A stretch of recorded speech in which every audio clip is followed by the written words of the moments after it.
काय दिलं म्हणणाऱ्यांना मी सांगू इच्छितो की गेल्या 2 वर्षात आम्ही सर्व नियम निकष बदलले.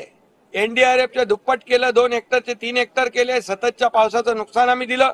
15,000 कोटी रुपये शेतकऱ्यांनी दिलं आणि 6,000 रुपये प्रधानमंत्री, 6,000 रुपये सरकारचे, असे 12,000 रुपये पीक विमा योजना 1 रुपयात, असे 45,000 कोटी रुपये शेतकऱ्यांना देणारं हे आमचं सरकार आहे. हिशोब त्यांनी पाहिजे तर घ्यावा आणि टॅली करावा.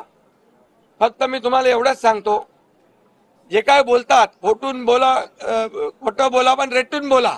तुम्ही थोडा आम्हाला पण विचारत जा, बाबा सरकारने काय केलेलं आहे.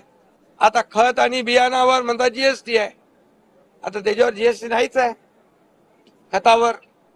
आणि त्यामुळे जे खोटं बोलतात पण तुम्ही त्याच्यावर विश्वास ठेवून ते लगेच दाखवता आणि खोटं नरेटिव्ह सेट करून ज्यांनी लोकसभेमध्ये काही मतं मिळवली, आता जनता फसणार नाही. आमचा अर्थसंकल्प बघून त्यांचे चेहरे पांढरे फटाक पडले होते, चेहरे उतरले होते, मोठ्या जोशामध्ये आले होते. आता लोकसभा आम्ही जिंकली. अरे विधानसभेमध्ये आज 2 वर्ष जे आम्ही काम केलेलं आहे सरकारने, त्याची पोचपावती लोक देतील. काय म्हणाले ते, चादर लोकसभा में चादर फटी क्या. अरे बाबा ऐका, हा ऐका, अरे अरे अरे अरे अरे अरे बाबा ऐका. औरंगजेब आणि याकूब मेमन यांना मनाने ज्यांनी फादर मानले, त्यांना चादरीशिवाय काय दुसरं दिसणार.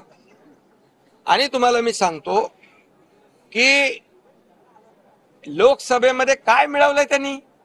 अरे जंग पछाडले मोदीजींना हटवायला. मोदीजी तर प्रधानमंत्री झाले आणि तुम्ही 40-50 वरून 99 वर पोचले. म्हणजे तुम्ही पेढे कसले वाटताय येड्यासारखे. म्हणजे तुम्ही हरले म्हणून पेढे वाटताय का एवढ्या वर्षांनी विरोधी पक्षनेता पद मिळाले म्हणून पेढे वाटताय. हसायचं का रडायचं हे समजत नाही आम्हाला. हिंदी में ब्रीफ